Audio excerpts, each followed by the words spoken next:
Hi, this is Ankit Tiwari और आप देख रहे हैं मेरा YouTube channel motivation for all. Friends, आज का ये वीडियो एक एनालिसिस है कि आपके आरआरबी इलाहाबाद में एएलपी की अप्रॉक्स कितनी सीटें खाली हो सकती हैं, मतलब कितने स्टूडेंट्स की वेटिंग क्लियर हो सकती है, इसका एक अनुमान है। और ये अनुमान का मैंने पूरा कैलकुलेशन जो है आपका ये साल और साथ में 2021 लास्ट तक का लेके किया है। मतलब अप्रॉक्स 1.5 साल में क्या अनुमानित आंकड़ा आपका बन सकता है, इन 1.5 सालों में कितने लोगों की वेटिंग क्लियर हो सकती है, इसके बारे में बात करेंगे। पूरा कंप्लीट एनालिसिस किया है मैंने। इसमें थोड़ा बहुत ऊपर नीचे हो सकता है, लेकिन ये अप्रॉक्स डाटा है। आप समझ लीजिए कि ये अनुमानित है और ऐसी पॉसिबिलिटी है कि इतनी सीटें ज़रूर खाली हो सकती हैं। तो एक एक करके सारा चीज़ देखेंगे। इसमें मैंने इस कैलकुलेशन के लिए जो चीज़ें यूज की हैं उसमें आरटीआई रिप्लाईज़, जो भी आरटीआई की रिप्लाई आई हैं जहाँ जहाँ लगाया गया, प्रयागराज में, इसके अलावा आगरा डिवीज़न में और जहाँ जहाँ भी लगाया गया है, लखनऊ में, तो इन सब का डाटा का इस्तेमाल किया है। साथ ही जो अप्रोक्स कैलकुलेशन मेरी तरफ से हुआ है कि जो भी अभी रिसेंटली एग्ज़ाम हुए थे उसमें कितने सारे स्टूडेंट्स जो हैं एएलपी की जॉब छोड़ सकते हैं, उसके बारे में एक आइडिया लगाया है मैंने कि हाँ इतने स्टूडेंट्स जा सकते हैं। बहुत सारे लोग परेशान थे, बहुत कम कम डाटा देखने को मिल रहा था, तो मैं शुरुआत में ही बोल देना चाहता हूँ एएलपी का जो फर्स्ट पैनल रिलीज हुआ था इलाहाबाद की तरफ से, ये सिर्फ उसी का डाटा है, ये पूरा कंप्लीट वैकेंसी का डाटा नहीं है। साथ ही आपका जो फर्स्ट पैनल रिलीज हुआ था वो अगस्त में हुआ था, अगस्त 2019 में। उस समय आपका जो है बहुत ही मतलब लिमिटेड, मेरे को नहीं लगता कि कोई ऐसा मेजर रिजल्ट आया होगा। उस टाइम पे कोई बड़ा रिजल्ट इशू नहीं हुआ था, इसीलिए ये कम दिख रहा है, क्योंकि जब तक कहीं किसी का सिलेक्शन होगा नहीं वो छोड़ के जाएगा नहीं, सीधी सी बात है। जो मेजर रिजल्ट्स आए थे आपके वो सीजीएल सीएचएसएल 2017 का रिजल्ट वो नवंबर में इशू हुआ था। इसके अलावा UP PCL JE, immigration JE, ये Haryana JE, LDC Rajasthan, IBPS PO clerk तो आपका अप्रैल में आया है। इसके अलावा एलडीसी राजस्थान वगैरह भी काफ़ी डिले आया है।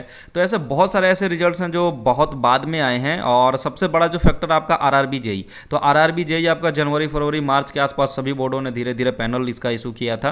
तो आप समझिए कि जब पैनल आएगा जेई का, अगर कोई जेई में सिलेक्टेड है उसको जब पता ही नहीं तब कैसे छोड़ के जाए। जब जेई का रिजल्ट आएगा तभी तो वो स्टूडेंट छोड़ के जाएगा या फिर ज्वाइन नहीं करेगा। तो इसलिए ज़्यादा परेशान होने की ज़रूरत नहीं है। एक बार ज़रा देखते हैं डाटा। ये आपका पहला आरटीआई का रिप्लाई था जिसमें 480 में से 18 स्टूडेंट्स प्रयागराज मंडल इलाहाबाद डिवीज़न से ज्वाइन नहीं किए थे। इन 480 का में 18 हैं जो अप्रोक्स लगभग 3.75, लगभग 4% के आसपास ये डाटा बनता है। मैंने लास्ट में पूरा कैलकुलेशन किया, वो आपको दिखाऊंगा मैं। इसके अलावा ये दूसरा है आपका आरटीआई रिप्लाई। ये आरटीआई रिप्लाई आपका आगरा का है, जिसमें आगरा में 134 में से 5 स्टूडेंट्स ने ज्वाइन नहीं किया है।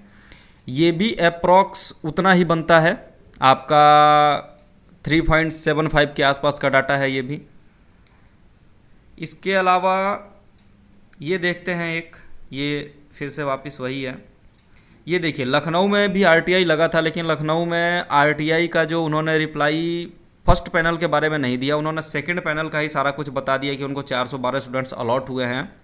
जो ये पैनल आया है सेकंड वाला, इसमें से 182 यूआर, एससी 41, एसटी 30 और ओबीसी 159 ये उनको अलॉट हुआ है। लेकिन जो अप्रॉक्स जो मैं लेके चल रहा हूँ 3.75, उसके अकॉर्डिंग यहाँ पे 7 से 8 लड़के नॉन टर्न अप हो सकते हैं। और मुरादाबाद में आरटीआई की ज़रूरत नहीं है, वहाँ पे मेरे दोस्त हैं, उनके थ्रू मेरे को इन्फॉर्मेशन मिलती रहती है। तो उन्होंने मेरे को बताया 119 लड़के फर्स्ट पैनल में अलॉट हुए थे। उन 119 में से 3 लड़कों ने ज्वाइन नहीं किया है। शुरुआती तौर पे 8 लड़कों ने ज्वाइन नहीं किया था, लेकिन बाद में 5 और आ गए थे। तो अभी तत्कालिक वहाँ पर 3 लोगों ने ज्वाइन नहीं किया है। ये देखिए, ये मैंने कैलकुलेट किया है सारा का सारा। सबसे पहले अगर वैकेंसी की बात करें तो एनसीआर में यूआर की 1643, एससी की 460, एसटी की 181 और ओबीसी की 735 सीटें थीं। टोटल 3019। ऐसे ही एनआर में 615, यूआर के, एससी के 183, एसटी के 91 और ओबीसी के 328, टोटल 1217 सीटें थीं। अगर फर्स्ट पैनल की बात की जाए तो फर्स्ट पैनल में आपका इलाहाबाद में 480 लड़के अलॉट हुए थे, आरटीआई रिप्लाई से पता चला। आगरा में 134 अलॉट हुए थे, ये भी आरटीआई रिप्लाई से हमें पता चल गया। और जो टोटल पैनल आया था 666 का, उसमें से माइनस करने के बाद झांसी में 52 लड़के अलॉट हुए थे, इसका जानकारी मिल गई हमें। ऐसे ही एनआर में मुझे मेरे दोस्त द्वारा बताया गया मुरादाबाद को 119 लड़के अलॉट हुए हैं, तो लखनऊ में सीधा सा 178 लड़के अलॉट हुए थे। टोटल 297 है।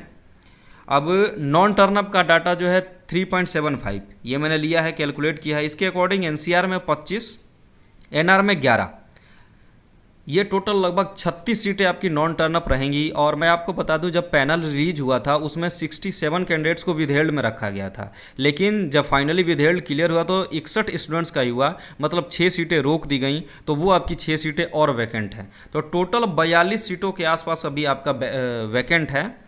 और उस समय का डाटा है जब आपका कोई भी मेजर रिजल्ट इशू नहीं हुआ था। तो मैं जो अनुमान लगा रहा हूँ, जो अभी सेकंड पैनल आया है उसमें 3267 लड़कों का नाम है।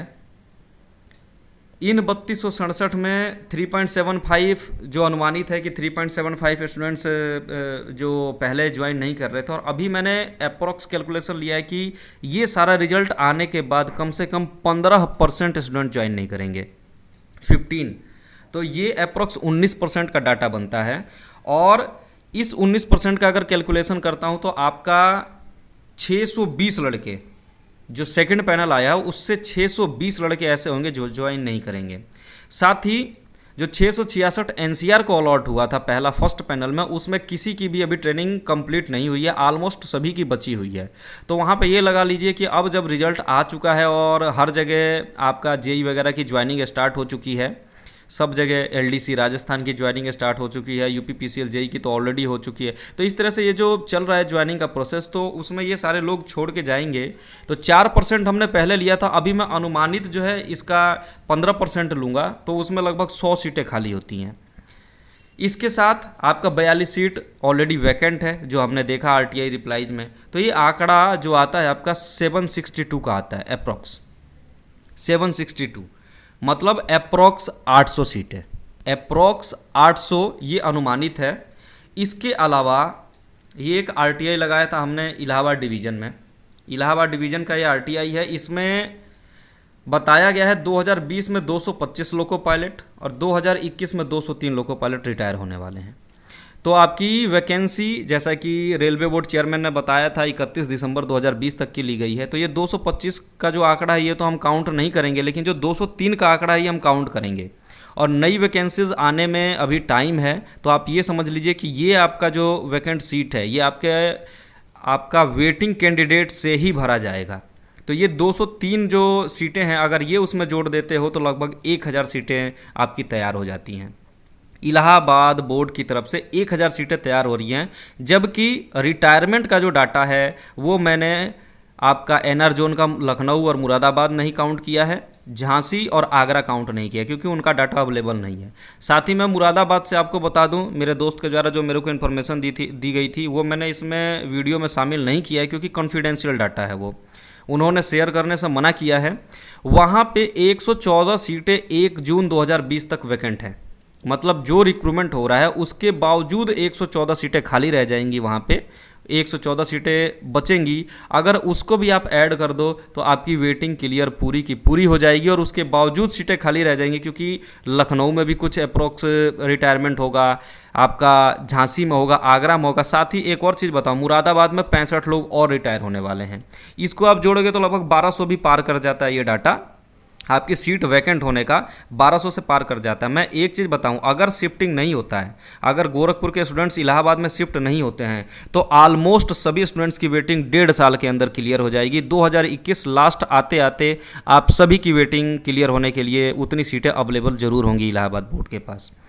साथ ही मैं ये बता रहा हूँ कि आप लोग थोड़ा सा इसका ध्यान दीजिए। अगर ऐसा नहीं हो पाता है शिफ्टिंग, तो आप सभी की वेटिंग बहुत जल्दी बहुत अच्छे से क्लियर होगी।